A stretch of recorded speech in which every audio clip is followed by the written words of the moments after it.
Le détecteur de mouvement clignotait rouge sang dans la pénombre de ma cabine. Quelqu'un venait de pénétrer dans les quartiers interdits du vaisseau bibliothèque Mnemosyne. Je me redressais d'un bond, le cœur battant, tandis que les échos de mes derniers rêves se dissipaient. Dans ces visions fragmentées, des silhouettes encapuchonnées fouillaient méthodiquement les archives holographiques, à la recherche de quelque chose que je ne parvenais pas à identifier. Mon nom est Talos, archiviste principal dans cette immense nef qui sillonne les confins de la galaxie depuis plus de 2 siècles. Notre mission officielle consiste à collecter et préserver les connaissances des civilisations éteintes ou en voie d'extinction. Mais depuis 3 semaines, des événements étranges perturbent la routine millénaire de notre équipage multi-espèces. Des fichiers disparaissent, des secteurs entiers se retrouvent mystérieusement verrouillés, et plusieurs de mes collègues ont rapporté avoir aperçu des ombres furtives dans les coursives désertes. Je consultais rapidement l'écran de surveillance. Le signal provenait du niveau 04, précisément de la section où nous conservions les journaux holographiques des dernières expéditions sur Keytroop. Ces enregistrements contenaient des témoignages troublants concernant la découverte d'une flotte de vaisseaux abandonnés, datant apparemment de l'époque des légendaires progéniteurs. Si quelqu'un tentait de voler ces données, les implications pouvaient être catastrophiques pour l'équilibre galactique tout entier.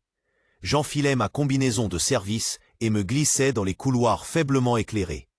L'architecture du Mnemosyne reflétait la diversité de son équipage, des passerelles suspendues pour les scintilles au bassin de navigation pour les dauphins néo, en passant par les alvéoles pressurisés destinés aux formes de vie gazeuses de Jijo. Chaque espèce avait contribué à façonner cet environnement selon ses besoins physiologiques spécifiques, créant un labyrinthe biomécanique d'une complexité fascinante.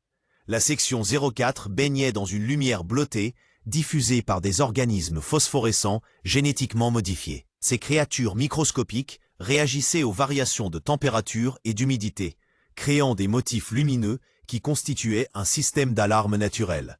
En m'approchant des archives, je remarquai que les patterns habituels semblaient perturbés, formant des spirales chaotiques qui trahissaient une présence récente. Les capsules de stockage s'alignaient sur plusieurs kilomètres de rayonnage auto-ajustable. Chacune contenait des téraoctets d'informations compressées sous forme de cristaux de mémoire quantique. Je me dirigeais vers le secteur Keytroop, guidé par le signal de mon détecteur portable, quand une silhouette se matérialisa soudain devant moi. Grande, élancée, vêtue d'une combinaison moulante de couleurs sombres, elle se mouvait avec la grâce fluide, caractéristique des Timbrimi, cette espèce réputée pour ses capacités empathiques et ses talents d'espionnage. « Talos des archives », murmura-t-elle d'une voix mélodieuse qui semblait résonner directement dans mon esprit. Nous nous rencontrons enfin face à face. Je reconnus immédiatement cette technique de projection psychique. Mon interlocutrice était une agent infiltrée, probablement au service de l'une des grandes puissances galactiques qui convoitaient les secrets du Mnemosyne. Son crâne allongé portait les scarifications rituelles des hauts grades du renseignement Timbrimi, et ses yeux bridés brillaient d'une intelligence redoutable. « Qui êtes-vous » demandai-je en activant discrètement le communicateur d'urgence dissimulé dans ma manche. « Et que cherchez-vous dans ces archives ?» Elle émit un son musical qui pouvait passer pour un rire, tout en effleurant l'une des capsules de stockage. « Je me nomme Xylara, et je représente certains intérêts qui luttent contre les manipulations des anciennes civilisations. Quant à mes recherches, disons que les enregistrements de Keytroop contiennent des informations d'une valeur inestimable. Des preuves irréfutables concernant l'héritage des progéniteurs. » Mon sang se glaça. Les progéniteurs étaient ces êtres mythiques qui, selon la légende, avaient créé et guidé les premières civilisations galactiques avant de disparaître mystérieusement. Leur technologie surpassait tout ce que nous pouvions concevoir, et la simple rumeur de leur redécouverte suffisait à déclencher des conflits interstellaires majeurs. Si Xylara disait vrai, le contenu de ces archives pourrait bouleverser l'ordre établi depuis des millions d'années. « Vous ne comprenez pas les conséquences de vos actes », protestai-je en reculant lentement vers la sortie. Ces informations sont protégées par les accords de neutralité scientifique. Aucune faction ne peut s'en emparer sans déclencher une guerre galactique. Xylara secoua la tête avec une expression de pitié condescendante. Ses projections empathiques m'enveloppaient maintenant comme une brume invisible, tentant de sonder mes pensées les plus profondes. Je sentais sa conscience effleurer la mienne, à la recherche des codes d'accès que je gardais précieusement secrets. « Pauvre Talos » soupira-t-elle. « Vous croyez encore aux illusions de la neutralité, mais regardez autour de vous. Le mnémosine lui-même n'est qu'un pion dans une partie qui vous dépasse. Vos supérieurs ne vous ont-ils jamais expliqué pourquoi cette mission d'archivage avait été si soudainement étendue aux secteurs marginaux ?» Je stoppais net, frappé par l'évidence de ces paroles. En effet, notre itinéraire initial ne prévoyait pas d'explorer les régions périphériques où nous avions découvert les traces des progéniteurs. Cette modification avait été décidée au plus haut niveau, sans consultation de l'équipage scientifique. Quelqu'un, quelque part, savait exactement ce que nous allions trouver. « Qui tire les ficelles ?» murmurai-je, envahi par un sentiment de trahison. « Qui nous manipule depuis le début ?» Xylara s'approcha. C'est très fin, éclairé par la phosphorescence ambiance. Les Kanten, bien sûr. Ces végétaux millénaires ont toujours su jouer sur le long terme. Ils ont orchestré votre mission pour récupérer discrètement les preuves de Kitrup, en utilisant la réputation irréprochable du mnémosine comme couverture. Mais je travaille pour contrer leurs plans et révéler la vérité aux jeunes civilisations. Les Kanten, ces êtres arbres énigmatiques qui se prétendaient neutres dans tous les conflits galactiques. Leur longévité exceptionnelle leur permettait d'élaborer des stratégies s'étendant sur plusieurs millénaires, et leur influence occulte s'exerçait dans tous les secteurs de la civilisation interstellaire. Si Xylara avait raison, notre expédition n'était qu'un maillon d'une chaîne bien plus vaste. « Prouvez-moi ce que vous avancez », exigeai-je en croisant les bras. « Montrez-moi ces preuves que vous prétendez détenir. » Elle fouilla dans sa combinaison et en extirpa un petit projecteur holographique qu'elle activa d'un geste gracieux. L'image qui se matérialisa entre nous me coupa le souffle. Un gigantesque écheveau de filaments métalliques s'étendant sur des milliers de kilomètres dans l'espace. La structure suivait les lignes de force d'un champ magnétique stellaire, formant un réseau d'une complexité hallucinante. Au centre de ce réseau, une sphère parfaitement lisse réfléchissait la lumière de l'étoile proche, défiant toutes les lois de la physique conventionnelle. « Voici ce que vos collègues ont vraiment découvert sur Kitrup », expliqua Xylara. « Pas de simples épaves abandonnées, mais une installation progénitrice encore active. Un nœud de communication quantique qui relie toutes les civilisations descendantes à travers la galaxie. Imaginez les implications si cette technologie tombait entre de mauvaises mains. » Je fixais l'hologramme, hypnotisé par sa beauté. Aelia. Cette structure représentait effectivement tout ce que nous avions toujours espéré découvrir, la preuve tangible que les progéniteurs avaient existé et qu'ils continuaient peut-être à observer leurs héritiers depuis les confins de l'univers connu. Mais pourquoi les Kanten voudraient-ils dissimuler une telle révélation? Ils ont peur, continua Xylara, comme si elle lisait dans mes pensées. Peur que cette découverte ne remette en question leur position d'arbitres moraux supposés neutres. Peur que les jeunes civilisations, comme l'humanité, n'utilisent cette technologie pour bouleverser l'ordre galactique établi. Alors ils préfèrent enterrer la vérité et maintenir le statu quo. Un frémissement parcourut soudain la structure du vaisseau, accompagné d'un grondement sourd qui se propagea dans tous les couloirs. Les luminescents phosphorescents scintillèrent de manière chaotique, signalant une perturbation majeure dans les systèmes de navigation. Quelque chose d'important était en train de se produire à l'extérieur du mnémosine. « Qu'est-ce que c'était » demandai-je en consultant frénétiquement mon communicateur personnel. Le visage de Xylara se durcit d'un coup, perdant toute trace de son assurance antérieure. « On nous a trouvés. Les agents des Kanten ont décidé de récupérer leur investissement par la force. » Le système d'alerte générale se déclencha, emplissant l'espace de stridulations assourdissantes. La voix du commandant Epsilon, un néo-dauphin particulièrement respecté pour son sang-froid, résonna dans tous les haut-parleurs du vaisseau. « Attention, équipage du mnémosine. Nous détectons l'approche de plusieurs vaisseaux de guerre non identifiés. Toutes les unités doivent rejoindre immédiatement leur poste de combat. Je répète, ceci n'est pas un exercice. » Xylara rangea précipitamment son projecteur holographique et se dirigea vers une issue de secours que je n'avais même pas remarquée. « Écoutez-moi bien, Talos. Vous avez le choix entre deux options. Soit vous m'aidez à extraire ces données avant qu'elles ne tombent entre les mains de mes poursuivants. Soit vous acceptez de voir votre précieux vaisseau bibliothèque transformé en champ de bataille. Je la suivis dans un conduit de maintenance étroit, éclairé seulement par des strips lumineux d'urgence. Nos corps se touchaient presque dans cet espace confiné, et je pouvais sentir les phéromones de stress que dégageait naturellement son organisme timbrimi. Malgré sa formation d'agent secret, elle était aussi terrifiée que moi par ce qui nous attendait. Qui sont ces poursuivants? Haletage en me glissant derrière elle dans un boyau particulièrement resserré. Des mercenaires Jobsar, probablement financés par une coalition de conservateurs galactiques menée par les Kanten. Ils préfèrent détruire les preuves plutôt que de risquer une révolution technologique. Leurs méthodes sont peu subtiles. Nous émergiâmes finalement dans un hub de communication secondaire, une salle circulaire tapissée d'écrans et d'interfaces de contrôle. Xylara se dirigea immédiatement vers un terminal principal et commença à pianoter sur un clavier holographique avec une dextérité stupéfiante. Des cascades de données défilaient sur les moniteurs, révélant l'architecture complexe du réseau informatique du Mnémosine. « Voilà !» s'exclama-t-elle soudain. « J'ai localisé les fichiers Keytrup. Mais ils sont protégés par un système de sécurité que je n'arrive pas à contourner.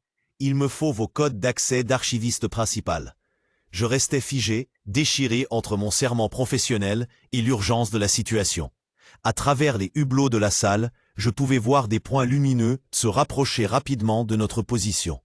Les vaisseaux Jobsar étaient réputés pour leurs canons à plasma et leurs torpilles à fusion, des armes capables de percer les blindages les plus résistants. « Comment puis-je vous faire confiance ?» protestai-je. « Comment savoir si vous ne mentez pas ?» Depuis le début ? Xylara stoppa ses manipulations et me fixa droit dans les yeux. Cette fois, ses projections empathiques ne cherchaient pas à me sonder, mais à me communiquer directement ses émotions. Je ressentis sa sincérité, sa peur, son désespoir face à l'imminence du danger. Mais je perçus aussi autre chose, un amour profond pour la connaissance, une passion pour la vérité qui transcendait toutes les considérations politiques. « Parce que nous sommes pareils, vous et moi, » murmura-t-elle.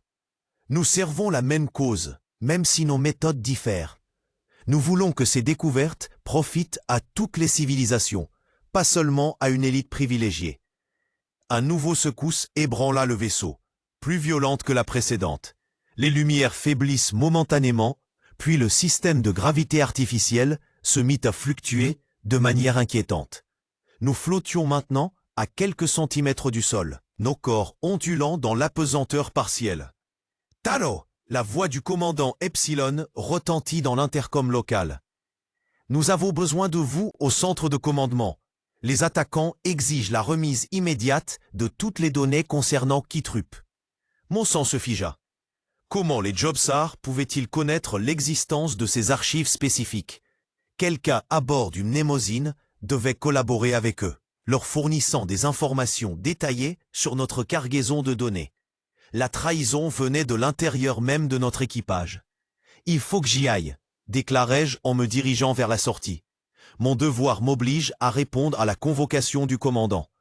Xylara me retint par le bras, ses doigts fins se refermant sur mon poignet avec une force surprenante. « Attendez, si vous partez maintenant, vous ne connaîtrez jamais la vérité. Ces archives contiennent plus que de simples enregistrements. Il y a un message, Talo. Un message des progéniteurs eux-mêmes destiné à leurs descendants les plus prometteurs. » Je me retournai brusquement, électrisé par cette révélation. Un message? Quel genre de message? Des instructions, des coordonnées, l'emplacement de leur refuge secret, quelque part au cœur de la galaxie. Ils nous attendent, Talo. Ils ont toujours attendu que nous soyons assez matures pour les rejoindre. Mais si ces données tombent entre les mains des conservateurs, cette chance sera perdue à jamais. L'intercom grésilla de nouveau, transmettant les cris de panique qui montaient du centre de commandement. Des détonations sourdes résonnaient maintenant dans la coque du vaisseau, signalant que les Jobsar avaient commencé leur attaque. Nous n'avions plus que quelques minutes avant qu'ils ne parviennent à percer nos défenses et à aborder le Mnémosine. « D'accord », murmurai-je en revenant vers le terminal. « Mais à une condition. Nous partageons ces données. Pas de monopole, pas de secret. L'humanité et tous les peuples de la galaxie doivent avoir accès à cette découverte. » Xylara hocha la tête avec un sourire reconnaissant. C'était exactement ce que j'espérais entendre. Je saisis l'interface biométrique et y appliquai ma paume, puis prononçai la séquence de mots-clés que je n'avais jamais révélée à personne. L'écran principal s'illumina instantanément, affichant un répertoire de fichiers cryptés que même les meilleurs pirates informatiques du secteur n'auraient pas pu forcer. Là, s'exclama Xylara en désignant un dossier particulier. Journal personnel du docteur Marcus Sato, xénobiologiste en chef de l'expédition Kitrup. C'est lui qui a découvert le réseau progéniteur. Le fichier s'ouvrit, révélant l'hologramme d'un homme d'âge moyen, au visage marqué par la fatigue et l'émerveillement. Ces mots résonnaient dans la salle avec une clarté parfaite, comme s'il se trouvait physiquement devant nous.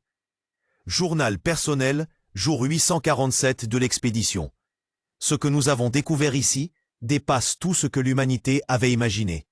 Le réseau quantique des progéniteurs n'est pas seulement un système de communication, c'est une invitation, un test. Ils ont semé ces installations à travers la galaxie pour identifier les civilisations capables d'accéder aux dimensions supérieures de la réalité. L'hologramme vacilla soudain, perturbé par une nouvelle secousse du vaisseau. Les tirs Jobsar se rapprochaient de notre position, perçant systématiquement les cloisons protectrices. Nous n'avions plus beaucoup de temps. « Continuez !» supplia Xylara en stabilisant l'image de ses mains.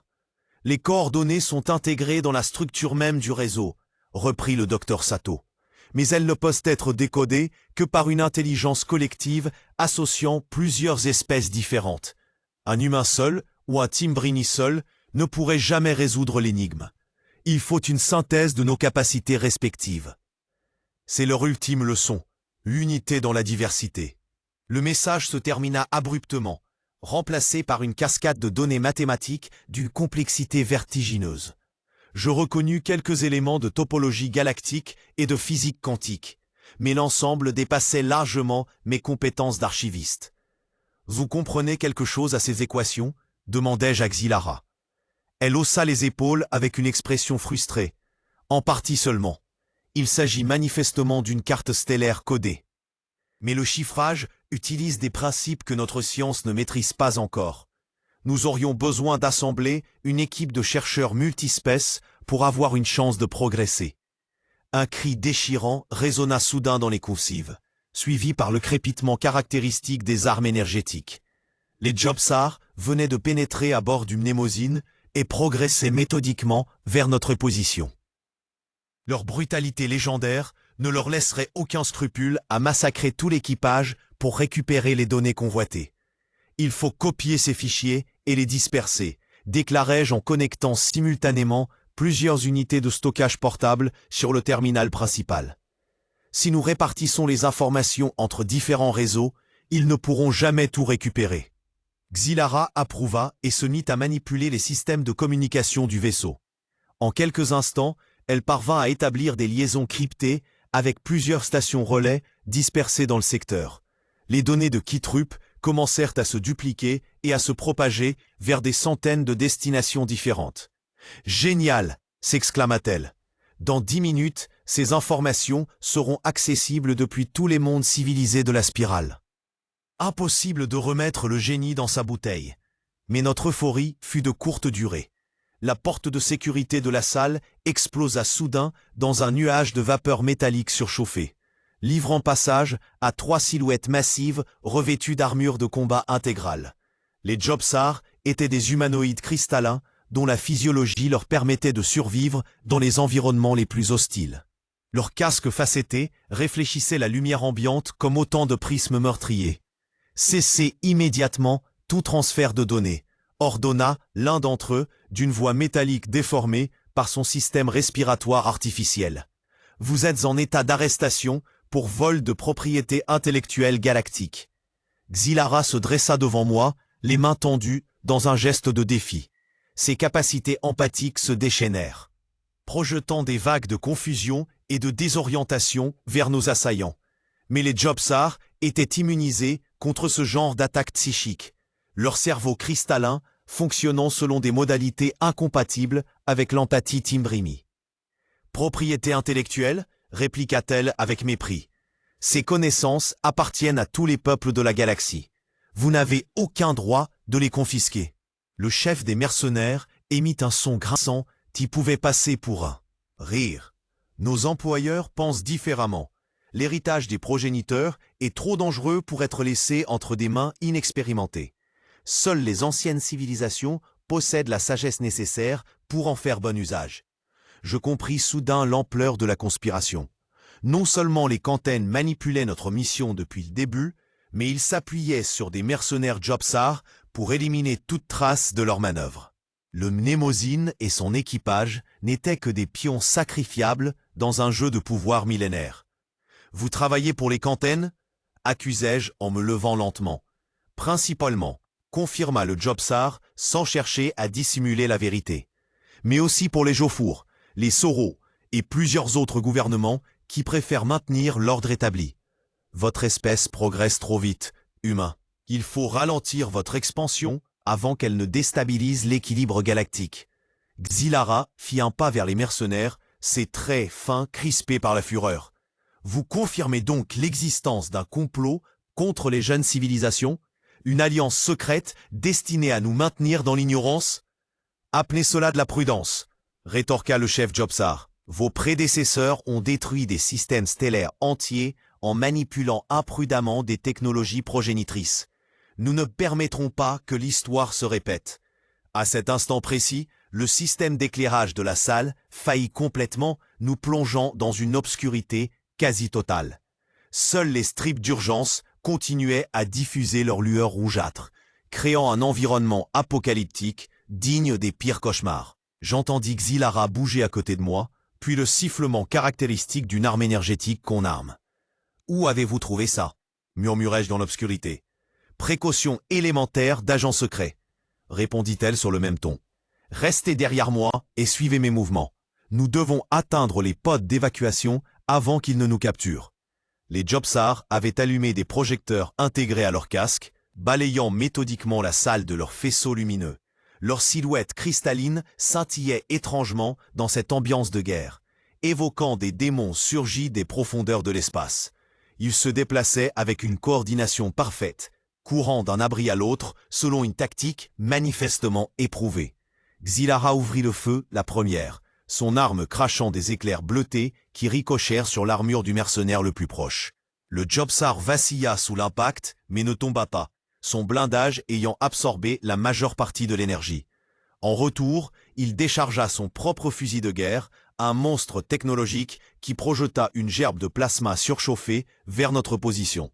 Je plongeais derrière un panneau de contrôle massif, sentant la chaleur effroyable du tir passer à quelques centimètres de ma tête. L'odeur de métal fondu envahit instantanément l'atmosphère, mêlée aux phéromones de panique que dégageaient nos organismes terrifiés. « Il faut créer une diversion !» cria Xylara en rechargeant son arme. « Pouvez-vous surcharger le système de gravité artificielle ?» Je consultais frénétiquement les commandes du terminal le plus proche, mes doigts courant sur l'interface tactile.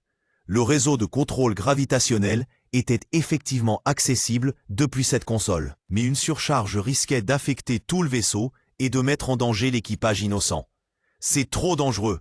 protestai-je. « Nous pourrions tuer des centaines de personnes, ou sauver des milliers d'autres en préservant les secrets des progéniteurs, » répliqua-t-elle entre deux salves. « Choisissez, Talos. Le temps presse. » Les Jobsar progressaient inexorablement vers notre position, utilisant leurs grenades étourdissantes pour nous déloger de nos abris successifs. L'espace disponible se réduisait rapidement et bientôt nous serions contraints de nous rendre ou de mourir dans cette salle transformée en champ de bataille. Je pris ma décision et actionnai la séquence d'urgence gravitationnelle. Immédiatement, l'environnement se mit à onduler de manière chaotique, alternant entre l'apesanteur totale et des pics de gravité multipliés. Les Jobsar, déstabilisés par ces fluctuations imprévisibles, perdirent momentanément leur coordination tactique. « Maintenant » hurla Xylara en bondissant vers la sortie de secours. Nous nous élançâmes ensemble dans les coursives en chaos du Mnemosyne, nos corps rebondissant contre les cloisons à mesure que la gravité variait de manière erratique. Derrière nous, les jurons métalliques des mercenaires résonnaient dans l'obscurité, ponctués par le crépitement de leurs armes qui tentaient de nous abattre en pleine course. Les pods d'évacuation se trouvaient à 3 niveaux de distance, dans une section que nous n'atteindrions jamais en maintenant cette allure. De plus, l'alarme générale hurlait maintenant dans tout le vaisseau, alertant l'équipage que l'abandon du Mnémosine était imminent.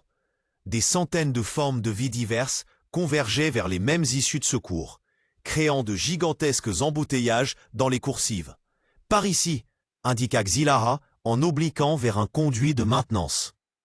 J'ai mémorisé un raccourci lors de mon infilt.